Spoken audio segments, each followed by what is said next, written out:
Assalamualaikum. Hari ini saya akan membagikan resep puding karamel. Yang ini cocok banget untuk anak-anak. Yang mau tahu resepnya, yuk tonton terus videonya. Pertama-tama, masukkan gula dan sedikit air. Untuk membuat saus karamel, sebaiknya airnya jangan terlalu banyak ya. Karena jika terlalu banyak biasanya akan gagal dan gulanya menjadi mengkristal. Goyang-goyangkan wajan atau teflon agar air dan gulanya itu tercampur rata ya. Kira-kira tercampur sampai seperti ini ya. Nyalakan kompor dengan api sedang, jangan dibolak-balik atau diaduk-aduk ya. Biarkan saja sampai nanti dia akan berbuih atau berbusa. Setelah berbusa seperti ini, di tengah-tengahnya ada warna kuning kecoklatan, itu pertanda saus karamelnya akan segera jadi. Tunggu beberapa saat, masukkan air sambil terus diaduk ya, hingga gulanya larut dan tercampur rata. Masak hingga kekentalan yang diinginkan. Lalu matikan kompornya. Siapkan wadah tahan panas. Ini saya memakai gelas dengan ukuran sekitar 150 ml 2 buah. Masukkan saus karamel sekitar 2-3 sendok. Lalu sisihkan. Sekarang kita akan membuat adonan puding. Siapkan wadah. Masukkan bubuk agar-agar. Masukkan susu cair, aduk hingga rata. Tambahkan 2 sendok makan susu kental manis,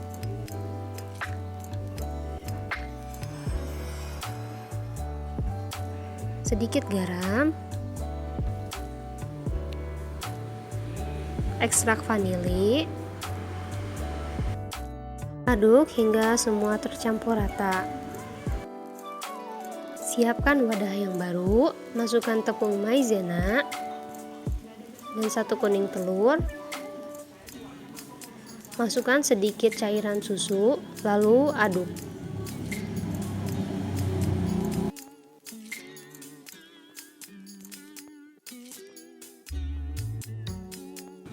Masak adonan susu dengan api sedang sambil terus diaduk.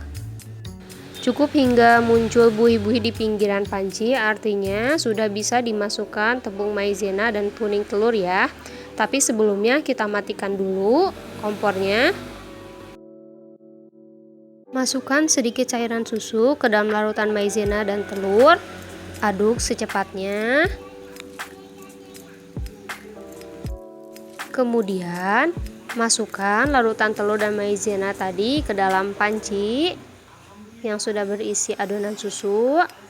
Masak kembali dengan api sedang hingga muncul buih-buih yang banyak, tapi tidak sampai mengembang ke atas ya buih-buihnya. Cukup seperti yang ada di video. Setelah itu matikan kompornya. Masukkan puding ke dalam gelas yang sudah terisi karamel. Tips supaya saus karamel dan adonan pudingnya tidak tercampur: masukkan adonan pudingnya ke pinggir cetakan atau gelas seperti yang ada di video ya. Masukkan secara perlahan. Masukkannya secara berputar menggunakan sendok atau centong. Lakukan hingga semua adonan pudingnya habis.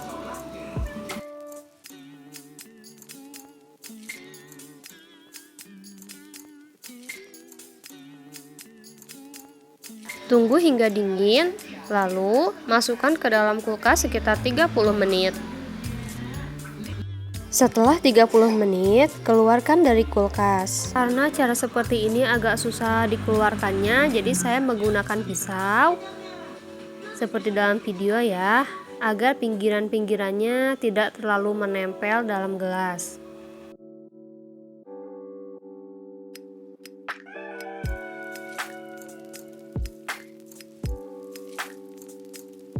Hias sesuai selera. Ini saya menggunakan potongan mangga dan ceri. Karena adonan pudingnya hanya memakai sedikit kental manis, jadi yang adonan pudingnya ini tidak terlalu terasa manis, lebih cenderung gurih dari susu ya. Sangat cocok jika disajikan dengan saus karamel yang manis. Terlihat teksturnya begitu lembut, gurih dari susu dan manisnya karamel. Apalagi kalau ditambah buah-buahan, ini juga tambah segar ya. Terima kasih sudah menonton videonya. Jangan lupa subscribe, like, komen, dan share. Wassalamualaikum.